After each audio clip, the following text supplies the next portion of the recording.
Hello and welcome. This is Ryan from Let's Roleplay. You're watching channel news for February 26, 2024. I guess I had to look up the 2024 part.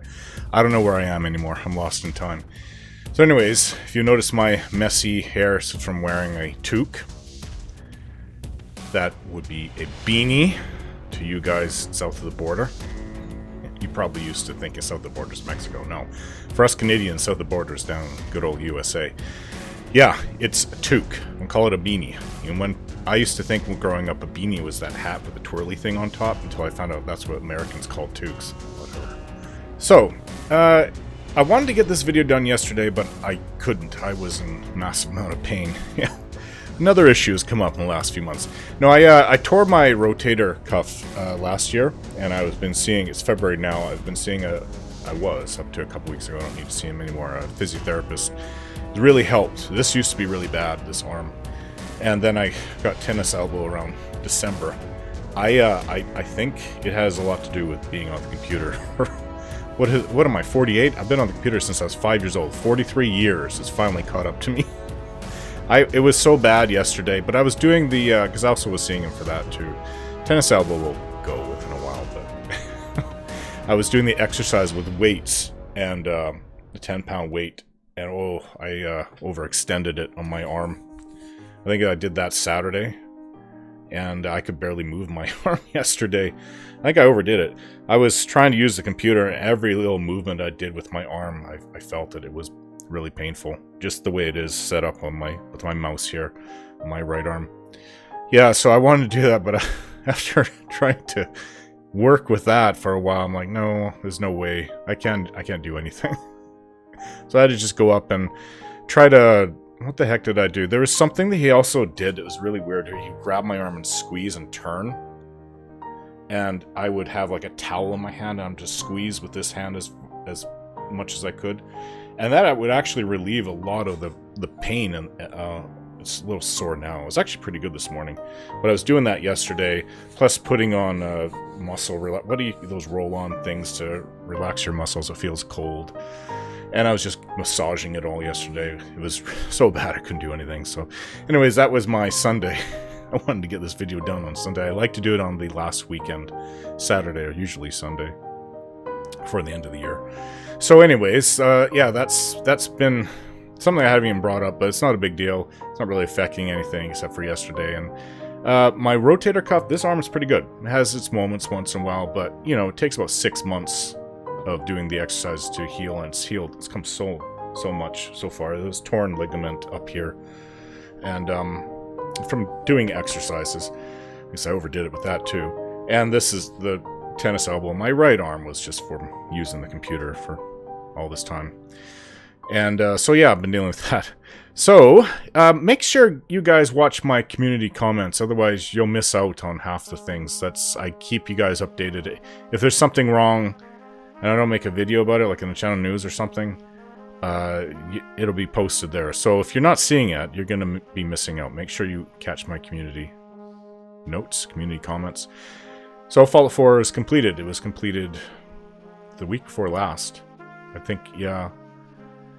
I think I did it on a Friday. It was very, I spent a long time. It was just like a 20-minute video. I probably spent about 4 or 5 hours just on making that, piecing it all together.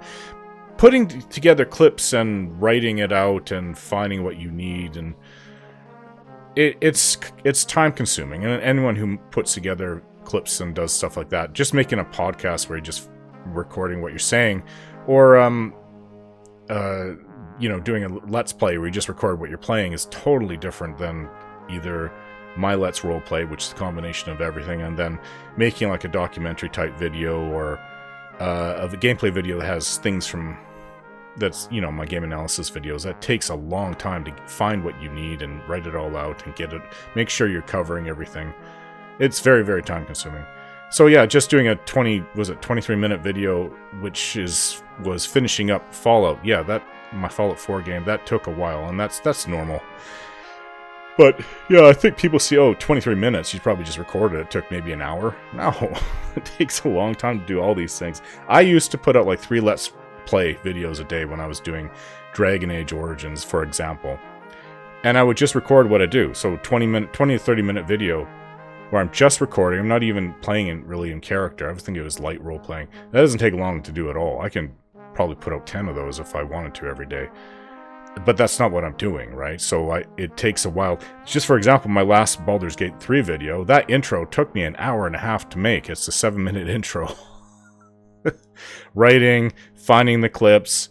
Yeah, it can. I mean, sometimes it doesn't take that long, but half an hour. But this time, for some reason, I want to get it right, and I have to put in the music and everything, make sure it all syncs together, what I'm saying with the video clips, finding the video clips. And then I wrote 2 pages for it too. So everything together, it took me a long time to do.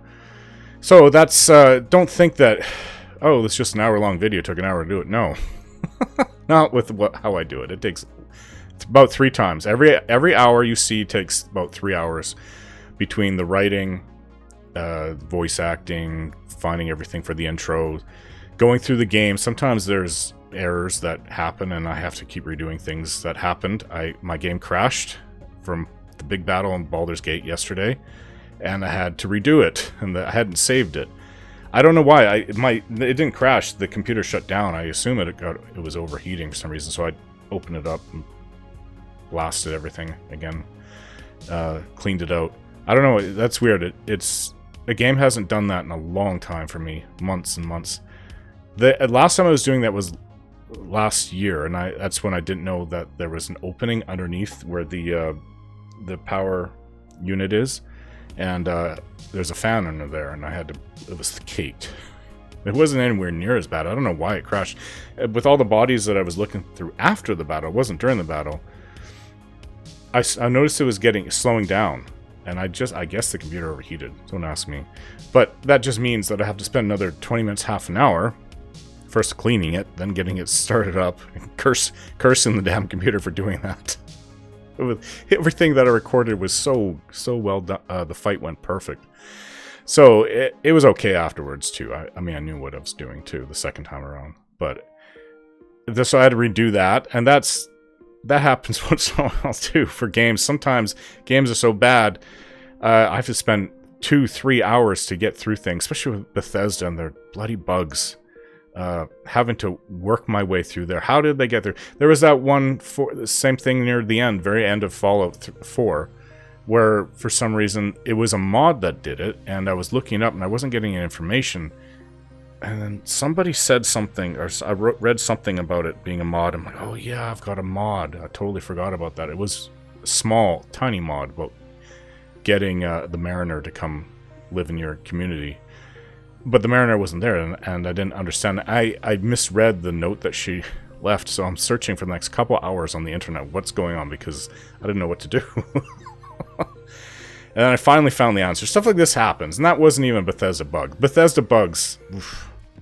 And then having to go to the console commands to get through it. I've done that. I actually did that for the Mariner Quest, actually, the one right before that, because that wasn't working right. So you went to the island and killed that little thing, came back, and then she's supposed to be talking to the people, but she doesn't say anything, and everybody just stands around like there's supposed to be something going on. It was bugged. That's Bethesda bug, so that just happened recently too. So I had to go and look up the quest, and then with the console commands, choose to advance the quest to this point, and then you won't see that obviously, but it will be clipped in. Maybe not exactly perfect, but it's the best you can do in a situation like that. And Skyrim has issues. Way back in Morrowind, there was a time where I couldn't get somebody who was bugged. I had to do the same thing of console commands to fix them. And this has happened a few times in Morrowind. I don't remember happening in Oblivion, but it's happened a few times in Fallout 4. It's happened a few times already in Skyrim. And it's just Bethesda not making their games 100%, I guess. That's Bethesda bug for you. So anyways, it's done. I'm happy Fallout 4 ended the way it did. That took a long time. Close. If it went to, September this year, that would be 2 years. When did I start it? No, it would be 3 years. I think I started in I don't remember when I started. I have to look it up. I could do that right now while I'm recording this. When did I start it? But it was around 2 years in total. Content, playlists. Let's go to videos. Please give me a date. All right. Whew. September 17th, 2021. That's when my first Fallout video came out. Fallout 4 video. Well, it is my first Fallout, period, too. Because I haven't made any more other than Fallout 4. I was going to start originally with Fallout, like I'm going to be going to now. Alright, so September 17th, 2021, and the last one was finished February 12th, 2024. So 2.5 years almost. This may be the longest game ever. Not as many videos as some of the other ones. I believe it's actually a little bit shorter than, yeah, 162 videos. Where are we at? 218 for Oblivion. Morrowind, I think, had 213. Yeah, but, you know, Oblivion and Morrowind didn't take that long. I don't think they took 2 years to complete. But anyways, that's what I've been doing for the last 4 years. That and a couple other games. But anyways, Fallout is coming, but there's a few things to get to do on the way. So, I've been doing a lot of Baldur's Gate 3 videos lately, and what happened the week before? Anyways, I got what my youngest son had, so I got sick for a while. It happens pretty much every month. So Baldur's Gate 3, since Fallout 4, that's all I've been making because I have no other videos to make. Skyrim, now that the 2 videos I'm working today, it's actually encoding right as I'm making this right now, so I'm kind of saving time between now and the next video to encode instead of just doing nothing. Excuse me. And then there's working on Skyrim, and I have over 400 mods to go through. I don't have a clue which exactly is causing the problem, but like I said before, I can't even start the game. It crashes at the logo when it comes up, and it's been like this since December 5th. And this is really sad because people were saying, well, why didn't you... there's something on Steam where you have to click. You can... Okay, so to update... Updates. So automatic updates, always keep this game updated. You can choose that, or you can go to only update this game when I launch it. So I did that for Skyrim. It's been like that ever since I installed it back in December of 2022. And when I was putting it together, I think the first video came out in January of 2023. But it was like that. And after I finished my last video, I watched it go off. And I never launch it from inside Steam. It's, with the games of the mods that I use. So I use Vortex, which is from Nexus Mods, and that's how I launch the game. And it's not supposed to update your game, because I'm not, if you have that option clicked on Steam, because I didn't go through Steam to do it. I'm going through Vortex to do it. And yet it did. I watched it updated after that, and I was thinking, oh, I hope this is going to be okay. This is literally what I was thinking, because I didn't have any control over it at that point. Don't ask me how or why, but it did it. And I've read of other people that same thing happening to them. So that shouldn't have happened, but it did. It updated Skyrim, screwed everything up. Everything. Couldn't even use it. Haven't been able to use it for the last 3 months or 2.5 months. So that's where I am with that. So I went through about a month and a half of talking to people on Nexus Mods, trying to come up with answers. And I mean, they helped me kind of recognize what's what a little bit better, but ultimately, everything they said hasn't done anything. It still crashes as soon as I hit launch. So there was one person that came up with a really neat idea. So you install 2 versions of Skyrim. It's not a big deal because the original Skyrim is not, you know, just the vanilla version. It's unmodded, I mean to say. That is, it doesn't take up much space. So you choose somewhere on your computer to install that. Let Steam update that as much as they want, because that's not what you're going to use. You're going to use another installation of Skyrim, and that's where Vortex with all the mods goes to. And every update will now go to the, I guess, the decoy Skyrim. So Steam can update that all I want. I'm not even using that. I am trying to use the little bit older version that, I mean, they're just numbers. Nothing has changed. It's not even... It's an older number, but nothing has changed from what they're updating with, as far as I know. And I don't want anything new from Skyrim. If it comes to the mods, the paid-for mods, I'm done with that. That's done. I have the anniversary edition. I don't need anything more from that, so I don't care what they're putting on that. If I want more mods, once I get it working again, then I will go through Nexus mods and, you know, go through that way. So unfortunately, that's where I am. So I have to go. I honestly don't even know where to start. I don't know where to start. I figured out a few things that were causing problems, but I thought I've tried so many things in the last few months. I thought what I was doing would fix it several times, and nothing happened. It's the same crash at the start. So that's where I am with that. So now I'm just going to be making 3 Baldur's Gate videos a week, focusing otherwise on, when I'm not doing that, working on Skyrim to go through all the mods, see what's causing the crashing, and just get it working. So that's where I am with that. And once that's done, a couple weeks of Skyrim and Baldur's Gate 3 will be put on the channel. And then Fallout 4. Sorry, Fallout, the original game. 1997 game. Yes. Going back to the start, which is where I wanted to start with, but what's his name? Buck kind of talked me into doing Fallout 4 a couple years ago. 2.5 years ago. First, starting with that. So, yeah, that's where my channel is going to go. And if you would read the community notes, you would be able to, and watch these videos, you'll be caught up in everything that's happening. I've had someone, it's not that it even matters, I don't even care.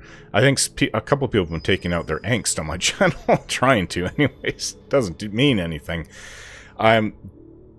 You'd have to talk me into something. You can't just come and be angry with what I'm doing. So if you want me to change what I'm doing. So it's not that I'm just doing Baldur's Gate 3 now. Fallout 4 is completed.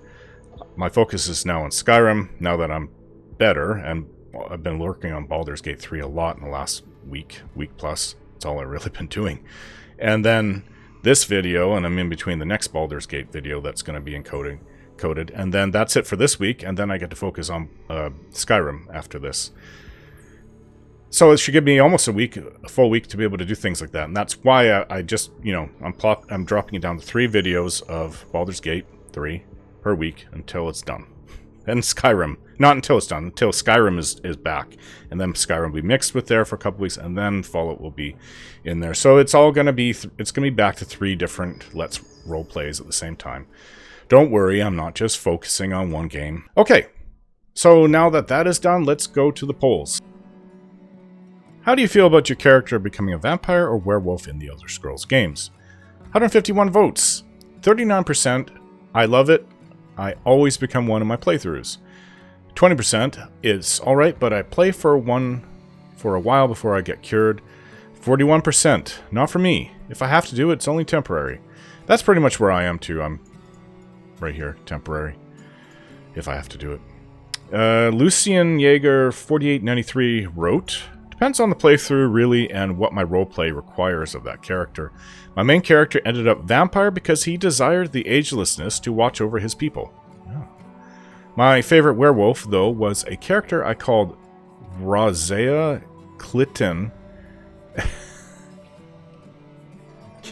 Razea Kitten, I'm sorry about that. A mentally unstable Khajiit werewolf with a dog phobia, who wasn't 100% aware he was a werewolf and was under the impression he was being stalked by a giant wolf wherever he went. Wow. That's really getting into it. So, Excalibur is a P-U-R-V, Excalibur 4332. I like being a vampire in Dawnguard so I can get these side quests to go off and cure myself. I feel like you can do a character arc thing with that. Outside of that, I never do it. Captain Red 1000. Both are powerful, but with how easily you can become even stronger than in Skyrim, it's not worth all the downsides. Yeah. JTL 1776. Werewolf, not vampire. And resist non-moral choices. Dwap King. Vampires are cool, furries are not. Does having a tragic background make the character more interesting, such as for Toril Jensen, and everything he had endured before even the first video of my Skyrim Let's Roleplay? What about a content, happy life with no great tragedy before their adventure begins, like for Siren Sahandran in my Let's Roleplay of Baldur's Gate 3? So 125 votes. 94%. Either way is fine so long as it is well written. 6%. I prefer a backstory with tragedy. It adds more depth. Flameborn 5347. Well, it depends on the kind of character you want because someone who knows what hitting rock bottom is like is fun, but it's also fun to have a character fall into reality after having a good life. Vengeful TV 5310. I always make my characters have something tragic happen in their backstory. To me, it helps me develop my character better than one who came from a perfect backstory. It also keeps them interesting by giving them motives to doing certain things others won't ever do. For example, my current character is a vampire who had his parents killed by the Dawn Guard when he was a child. Now he swears to kill every Dawn Guard member he meets in his travels. The Pirate 193. Well, one of my favorite characters I played in Skyrim was just a simple farmer villager from Rorikstead who wanted to adventure a bit and train with companions. Bender Rodriguez 5425. It really depends on what story you'll try to tell and how much of the world you wish to include. What's important, in my humble opinion, is the motivation of the protagonist and not so much the backstory. Example, Fallout 4 would have been better if both Sean and Nora Nate would have been killed or none at all. Yeah, half the game is finding Sean. Felt like anyways. Felt back in time when I first played it like that too. Of course, like, I think Angry Joe did something like this for it back in there, where he's just working on building up his community or whatever, settlement. And Sean's out there. He's spending half the game building up his settlement, and they just silly music playing to it too. But yeah, I think everybody goes through that when they play it. It's a big motivation to go after Sean, and that's the way the game is written. That's the whole plot of the game, really, finding Sean, then dealing with him at his much older age than he was. It's different. You know, I've said this before. Sometimes I find writing playing a character and writing about this character for my videos. Sometimes, like in Fallout 4, it's more constrained, but I found it liberating because I can work within the confines of that constraint and still be able to flesh it out as much as I want. People still are complaining that if you're male, you're in the army and you're married. If you're female, you used to be a lawyer and you're married. And I guess people just want a single person with absolutely zero backstory so they can, a lot of people, not everyone, so they can just create anything they want. And that's interesting, and I think that's very legitimate. However, for Fallout 4, I enjoyed it. I enjoyed it from start to finish, the whole story. When I didn't know what was out there, I also very much enjoyed that too, exploring, and I had no idea what was, after I left the vault, what the world would be like. And that to me has always been a fascinating thing. I can go back to, I think it was 98, or was it 99 when I first played Fallout, the first game. Same thing. When you go through the introduction, you got to find the water chip, and then you're outside your vault, right outside the vault door. It's closed now. And as you're going through killing rats and leaving it, you see sunlight at the end of the tunnel. And I just remember I had no idea what this world was like. I had no clue. I just figured there'd be green mutants or something like that from some of the pictures, but I had no idea what the world would be like. And that to me has always been super intriguing. I don't know. People can complain they don't want you to be from a vault too. There's a lot of things. I'm not knocking people complain about everything, yes, but I'm definitely not knocking what you're saying. I think it's very legitimate. But in the case of Fallout 4, I liked it because, like I said, the story was half written for you. But I liked role-playing within the confines of that, just for at least this game. Too many of my characters, they start out with, I have to create everything. And I just was I've gotten used to it. It doesn't mean that I like to do that every time, but it was nice. It just almost felt liberating a little bit to have a lot of your character's background already done. Not that I don't want to continue running into that for role-playing games. But, certain things are like that too. The Witcher has its own whole history. So for you to play The Witcher, the first game that came out back in, 2007 to 2009, yes, you are playing a Witcher who has lost his memories, but it's more like 90% is already written for you. You have choices in the game, but it's a role-playing game, and that's just how it is. And same thing with Mass Effect. you are pretty much shoehorned into a certain position. You're with the Earth Alliance, and you're one of the, I forget all the names for everything. I haven't played it in quite a few years. But, you know, you're with Earth Alliance Navy, and you're one of their elite soldiers, heavily trained, and you're a commander. What's going on, what really happened, and you have 3 choices for your backstory, and that's pretty much it. So you're pretty much shoehorned into a certain thing that way, too. I like it, and I don't like it. I think that it would be okay for maybe about half the games I played to have something like that, like Mass Effect and Fallout 4, and then the other half, it's nice to be able to write my own characters. I just wouldn't want it completely one way or the other. It would bother me. So, Lucien Yeager, 4893, wrote, it really depends on the character and what story you want to tell. I'll say no to tragic backstory doesn't necessarily make things more interesting. DMC fan 1214. So the Fallout 4 video, actually, this has nothing to do with it. I think I uploaded a Baldur's Gate video, which was named a Fallout 4 video. Yeah, I tried to pass that one off. No, that was a total, I just uploaded the wrong video. Next one. So I find this one an interesting one. So when it comes to controlling a party, how do you feel about turn-based... Oh no, this isn't the one I thought it was. Maybe it's the next one.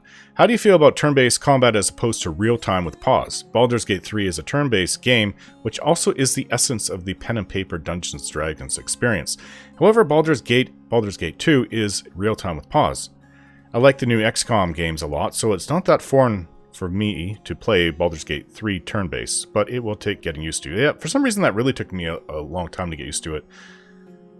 If I had played just from the start, you know, played for like 6 hours after start of the game, it wouldn't have been that bad. I would have gotten used to it within a day. But when I have to cut the video short, an hour to an hour and a half to sometimes 2 hours, so between 1 and 2 hours, and, you know, I'm doing a lot of other things in the video, not just doing combat. It took me a good couple weeks to get used to it. For some reason, I don't know why. It was just a totally different gameplay style completely from Baldur's Gate 1 and 2, which is, you know, isometric and real-time with pause, and it reminds me kind of merging, say, not Elder Scrolls, the Dragon Age Origin games into Baldur's Gate 1 and 2, and then having turn-based combat. So it was quite different for me. So Vengeful TV 5310, I usually lean towards real-time. To me, I feel like I can manage parties better, seeing the damage taken as they get attacked compared to having to plan ahead and predict what's going to happen. Gertman RL. For me, it depends on the intent of the game. If it's supposed to be a computerized version of tabletop games, SSI Gold Box. TOEE. I should know what that means. I've just forgotten, sorry. Then turn-based. If it's action-adventure game based on tabletop games, Neverwinter Nights, The Elder Scrolls, and real-time. However, in my opinion, Neverwinter Nights brilliantly found a way to seamlessly combine the two with heartbeat-restricted real-time combat. Yeah. I mean, I just played the first... No, I've completely played the second one. And I just played the first one recently. So yeah, I never have... I mean, I'm constantly pausing in order to adjust if I need to. It makes it feel to me like there's no problem. One of the issues I think I had with Baldur's Gate 3 with the turn-based was that there's just so many options and attack options, potions, spells. I didn't exactly, and I didn't know how it would all work in the game, so I did cut a few times where I'm looking for like about 20 seconds, 30 seconds, what I should be using next, which is not a big deal if you're just playing it by yourself, but if you're recording it, I didn't want to drag it down, so I just felt really rushed every time there was combat, which didn't help, and I didn't exactly choose or think out what I should be doing. Bobby Yo 5807, prefer turn-based, but love Baldur's Gate 1 and 2. Wish I had them today with my old PS2 that sold a long time ago. Yeah, I'm an idiot, laugh aloud. I haven't played Baldur's Gate 3 yet. Skyrim is another example of pause and prepare as far as action-adventure RPGs go, which I just recently jumped back into. In fact. Game on. Yeah, I guess you can pause it by going into the menu. I just never considered any Bethesda game something that you can really pause and prepare for. One thing that I think that is a bit cheating, they need to address that in the future, that you can just... I think they did in in Oblivion, where you can only drink so many potions within a certain period of time. That was not in Skyrim, and it wasn't in Morrowind.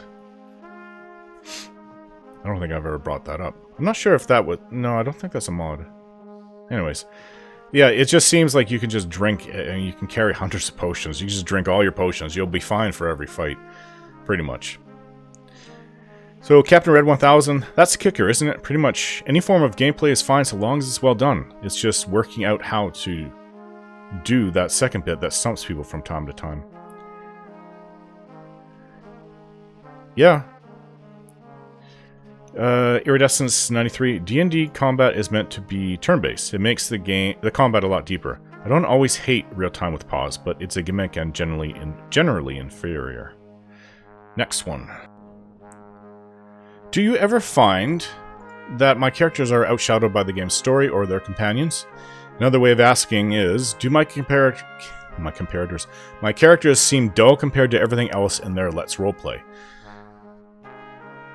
Dwap King, talking about Siren. That's my character in Baldur's Gate 3. You've done a fantastic job in coming up with backstories and then tying those backstories into the game's story. That's really your strong suit. Adding a touch of nuance to the character would be an improvement in my opinion. Interesting characters tend to defy categorization. Oh, you were just getting used to Siren at the start. This is over a month ago? Maybe a month and a half ago? Yeah, Siren, I take a long time. I don't want to just throw my entire character at you in the first video. I know some people like to do a basic outline of what their characters are. But no, it takes a while to get to... You have to watch the entire series to really see how I've fleshed the character out. Vengeful TV 5310. To me, your characters feel more unique and better thought out compared to the ones in the game you're playing. Let's take Toril Jensen from your Skyrim's roleplay as an example.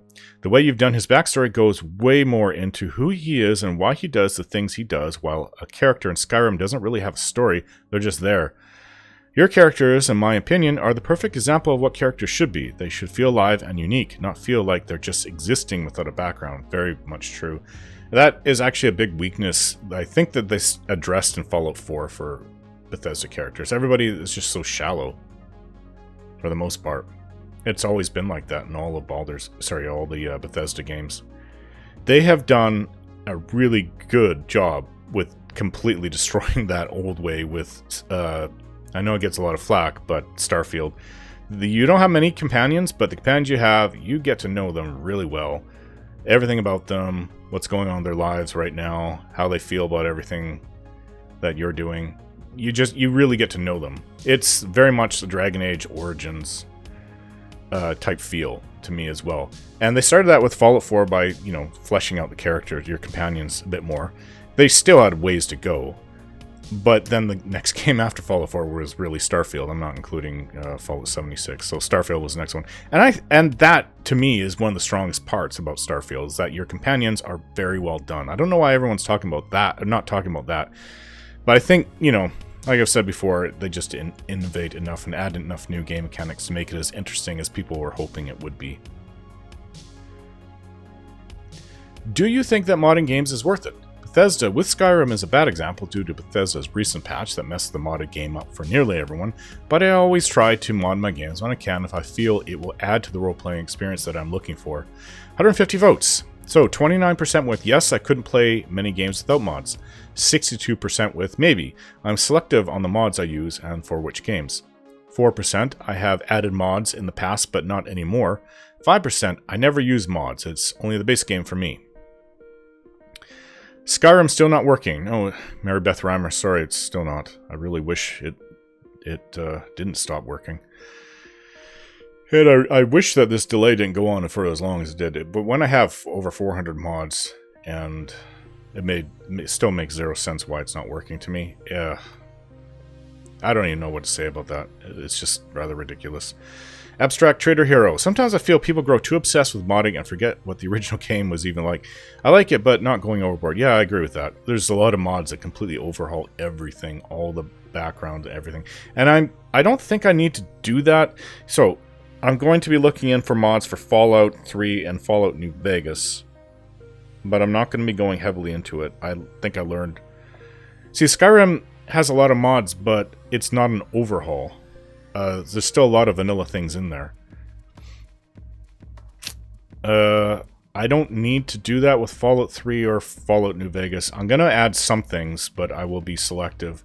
I went too far in Oblivion, and it slowed, you know, the game got really... Ouch, it's my arm hurting me. Like Shadowheart, her arm. Ouch. Every once in a while. Oh, very sore.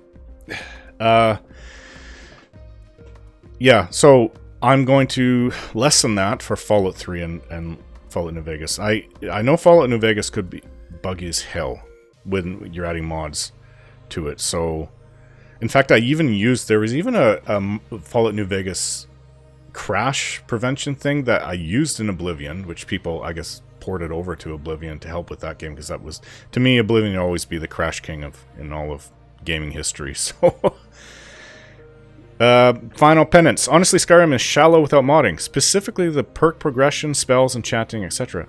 I don't think I touched that. Perk progression, spells, and enchanting. No, I didn't. I don't think I touched that in any of my games. Specifically, is what he wrote. Those things. I don't know how to say that. Kionsen 3559. Hi, I'm an older subscriber that watched your Crusader Kings 2 series.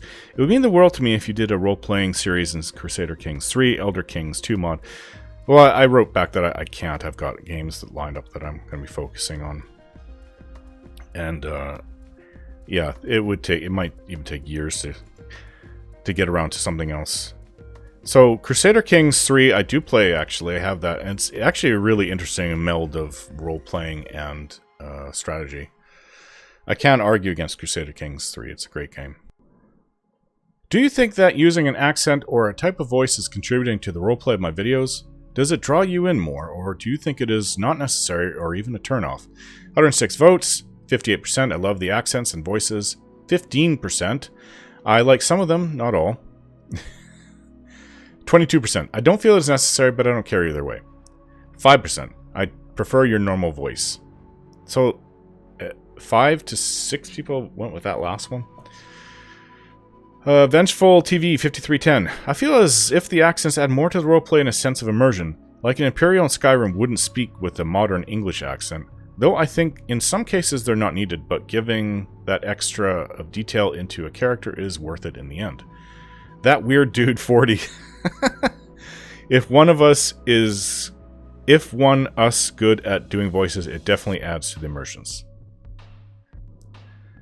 Do you prefer subtitles always being on or off? Obviously, to anyone who watches my videos, I nearly always have them off. There has been a few exceptions over the years though. I do so because I prefer a more cinematic experience, but I know that some people always play with them on. 21%, I would have thought it'd be the opposite. I prefer no subtitles when I play or watch others play games. 79%, I prefer subtitles on when I play or watch other games. Watch others play games. See, the problem is I'm not really looking at the characters anymore and trying to soak in what's going on. I'm looking at what's written, and that kind of bothers me. I just want to look at the characters and hear with my ears and just kind of absorb it all instead of just looking at what's being written and not really looking at the characters anymore. This goes for any real show. Obviously, you can't help if you don't speak the language and it's, you know, dubbed in your language. Or not dubbed, sorry. You have subtitles in your language. You can't really help that, but still, for the most part, as much as I can, no matter what I play or watch, I always play without subtitles. 6 comments. Longhorn 311. Most of the time, the game sounds are way too low to be able to hear the dialogue, so subtitles are a must. In some games, I do recognize that.